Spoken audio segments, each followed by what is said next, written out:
السلام علیکم، امید ہے آپ سب خیریت سے ہیں۔ اس ویڈیو میں وہ باتیں بتائی جا رہی ہوں جو اکثر لوگوں کو معلوم نہیں۔ عید الاضحیٰ قربانی تو کرتے ہیں، لیکن ہم یہ قربانی کس وجہ سے کرتے ہیں، ہم میں سے بہت کم لوگ جانتے ہیں۔ اللہ جسے پیار کرتا ہے اسے آزماتا ہے۔ ویسے ہی اللہ نے اپنے خلیل کو ایک رات خواب میں آواز سنائی کہ ابراہیم میری راہ میں اپنی پیاری چیز قربان کر۔ حضرت ابراہیم علیہ السلام خواب کے بعد جیسے ہی بیدار ہوئے سوچا کہ نبی کا خواب تو وحی کی مثال ہوتا ہے۔ اللہ چاہتا ہے کہ میں اپنی پیاری چیز قربان کروں۔ آپ کے پاس جو موجود تھے سب راہ خدا میں قربان کرتے ہیں اور اللہ کا نام لے کر شکر کر کے آرام فرماتے ہیں۔ جیسے ہی آرام کرتے ہیں خواب میں پھر سے آواز آتی ہے، ابراہیم اپنی سب سے پیاری چیز میری راہ میں قربان کر۔ حضرت ابراہیم علیہ السلام بیدار ہوا تو سوچنے لگا، مجھے تو سب سے پیاری فرزند اسماعیل ہے۔ اللہ یہ دیکھنا تو نہیں چاہتا، اللہ یہ تو دیکھنا نہیں چاہتا کہ میں اپنے خالق سے عشق کرتا ہوں یا اسماعیل علیہ السلام سے۔ ایسے یہ خیال ابراہیم علیہ السلام کی ذہن میں پڑتا ہے، اپنے ارادہ کر لیا تھا اسی رائے خدا میں قربان کروں گا۔ صبح اٹھ کر اپنے زوجہ بی بی ہاجرہ سے کہنے لگے، میرے بیٹے اسماعیل کو اچھا لباس پہنا، آج میں اسے اپنے دوست کی دعوت پر لے جاؤں گا۔ بی بی ہاجرہ خوش ہو کر بیٹے کو تیار کرنے لگی اور اللہ کے نبی حضرت ابراہیم علیہ السلام نے حضرت اسماعیل علیہ السلام کو لے کر قربانی گاہ کی طرف جانے لگے۔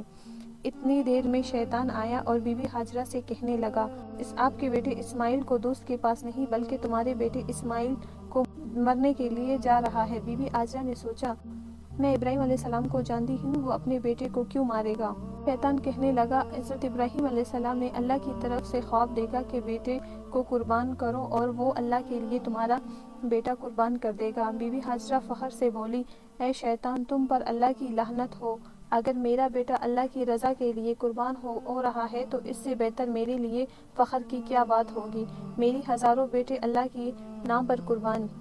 اس کے بعد شیطان حضرت اسماعیل علیہ السلام کے پاس آتا ہے اور اسے کہنے لگتا ہے، تمہیں پتہ ہے تمہارا والد تمہیں قربان کرنے کے لیے لے جا رہا ہے۔ تمہارے والد نے خواب میں دیکھا ہے کہ اللہ کی راہ میں اپنا بیٹا قربان کرے۔ حضرت اسماعیل علیہ السلام فخر سے کہتا ہے، اللہ کی راہ میں مجھے قربان ہونا پڑے، اس سے بہتر میرے لیے کیا ہو سکتا ہے؟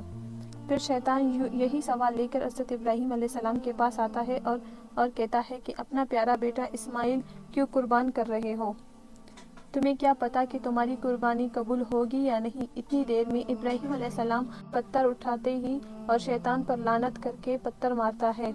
آج بھی وہ جگہ قائم ہے جہاں لاکھوں لوگ شیطان کو پتھر مارتے ہیں، پھر آگے بڑھتے ہیں کہ چلتے چلتے اپنے بیٹے سے کہنے لگتے ہیں، آج میں اللہ کی راہ میں تمہیں قربان کروں گا، تاکہ یہ واضح ہو کہ میرا دل میں اسماعیل سے زیادہ اللہ کا عشق موجود ہے۔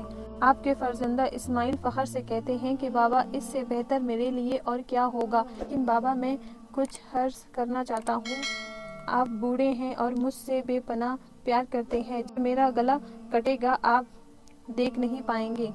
بابا، میں یہ چاہوں گا کہ مجھے قربان کرنے سے پہلے آپ اپنی آنکھوں پر پٹی باندھ لیں اور میری ہاتھ اور پاؤں رسی سے باندھ دیں۔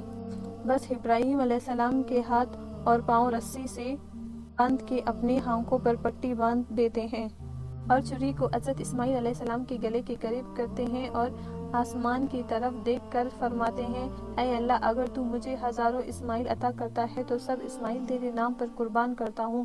یہ کہے اور جیسے ہی چھری کو پھیرنے لگے، اللہ نے جبرائیل کو حکم دیا کہ جا اور جنت سے ایک خوبصورت جانور لے کر اسماعیل کی جگہ پیش کر۔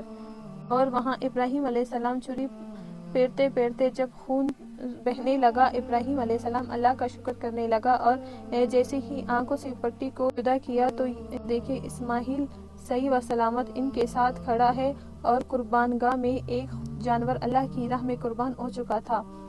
ابراہیم، تیرے اس عمل کو ایمان والے ہر سال یاد کریں گے اور اللہ کی راہ میں قربانی پیش کریں گے۔ آج بھی حضرت ابراہیم علیہ السلام سنت پر عمل کرتے ہوئے پوری دنیا میں اس دن کو عید الاضحیٰ کے نام سے یاد کیا جاتا ہے۔